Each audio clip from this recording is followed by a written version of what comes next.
Hello there and welcome. I am absolutely thrilled to have you here for today's explainer lesson. Listen, if you're an 8th grader looking to completely level up how you read, how you think, and really how you understand the world around you, well, you are in the exact right place.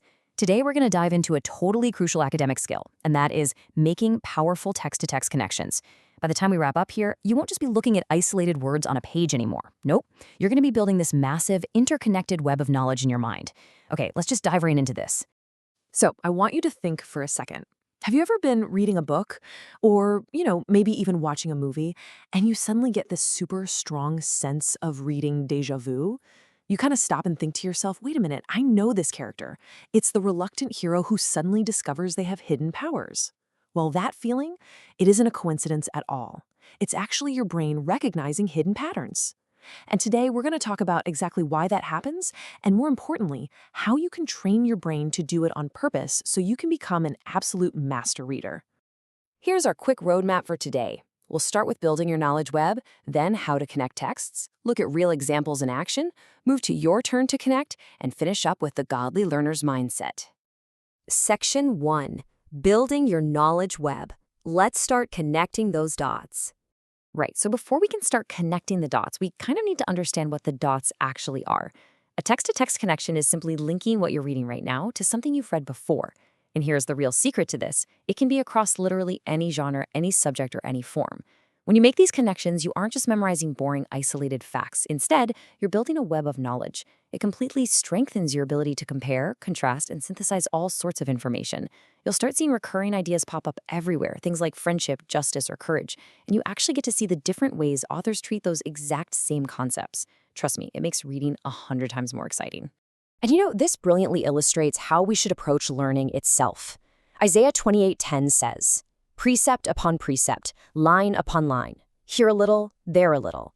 We don't just build a brilliant mind overnight, right? We build understanding step by step.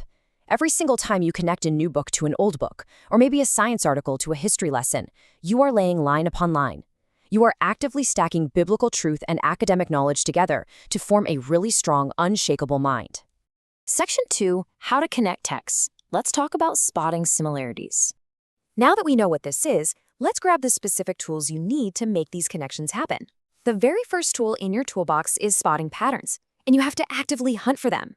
First, look for thematic similarities. Are both authors talking about, say, justice or courage? Then keep an eye out for structural similarities. You know how almost every single superhero movie has the exact same massive, chaotic battle at the very end? That's a structure. And finally, stylistic similarities. Do the authors use short, punchy sentences that keep you right on the edge of your seat? Or do they use long, beautifully descriptive paragraphs? When you start hunting for these patterns, you literally begin to see the hidden architecture behind everything you read. So the crucial point here is knowing the actual mental steps to take. Step 1, simply ask yourself, does this remind me of another story? Have I seen this exact argument before? Step 2, actively try to spot character types, conflicts, or the overall tone of the writing. And step 3, actually this is high-level 8th grade thinking right here, use one text to clarify or challenge another. If two different texts treat the exact same theme differently, pause and ask yourself why. Making connections across completely different genres, like comparing a rhythmic poem to a factual news article, can be incredibly revealing. It shows you exactly how ideas adapt when they're put into different forms. Section 3. Real examples in action. Let's look at some real text connections. Okay, theory is great, but let's see how a true master architect of knowledge spots these connections in the wild. Imagine our first text is this thick, 300-page fantasy novel about two wizards who come from entirely different backgrounds. Now, imagine our second text is just a quick, 5-page short story about two rival basketball players forced to figure out how to work together. On the surface, they have completely different links, totally different plots, and they take place in different worlds. But look at the connection, a magical fantasy world on one hand and a high school basketball court on the other, yet both of them are exploring the exact same theme, overcoming differences to build trust. They share a core heartbeat. This proves for sure that completely different genres and formats can teach us the exact same fundamental lesson about human nature. When you spot this, you suddenly understand both stories on a much, much deeper level. Let's move to example 2. So, Text A is a fast-paced, highly persuasive article arguing for the immediate use of renewable energy. Text B is a chapter straight out of your science textbook, methodically explaining exactly how solar panels work. Now, both are nonfiction, both are ultimately about solar power, but the authors take completely different approaches to the exact same topic. The real connection here is in contrasting their approaches. The persuasive article uses urgent, emotional appeals, right? It wants to make you care deeply about the future of the planet. It's explicitly trying to persuade your heart. The textbook, on the other hand, well, it just lays out hard data, numbers and diagrams. It's trying to inform your mind. Recognizing this contrast makes you a significantly sharper reader. For our final example, let's slow down for just a moment and look at echoed imagery.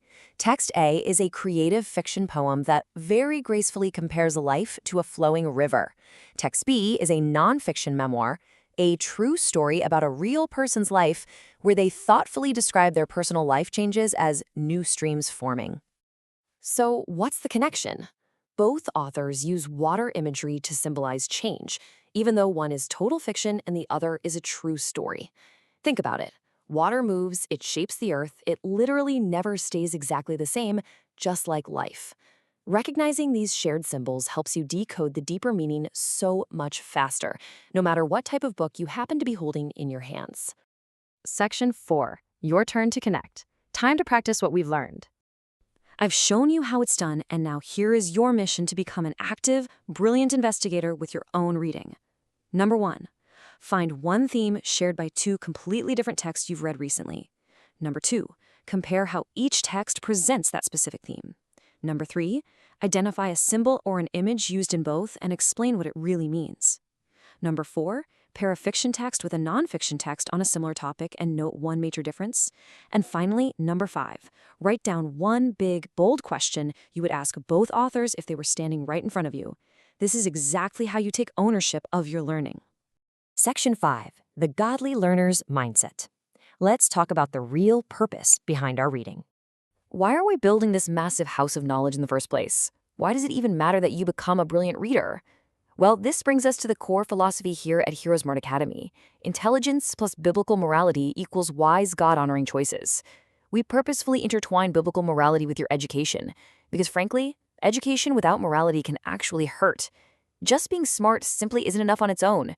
Your knowledge and your intelligence should help you make wise, God-honoring choices in your everyday life. We don't just want you to be highly capable, we want you to be deeply wise. The scriptures are incredibly clear on this. Romans 8:6 teaches us, "For to be carnally minded is death, but to be spiritually minded is life and peace." Keeping our minds spiritually focused is the true, guaranteed path to life and peace. All this academic excellence, all these fantastic reading skills we are building today, they are amazing tools. But if our minds aren't spiritually minded, those tools alone won't bring us true peace. So, I want to leave you with this big question. As you go out and build your incredible web of knowledge, how will you use your academic excellence to pursue truth and make righteous choices today? I absolutely encourage you to pursue that academic excellence with everything you've got, but keep your mind constantly centered on God. Have a great day and happy reading.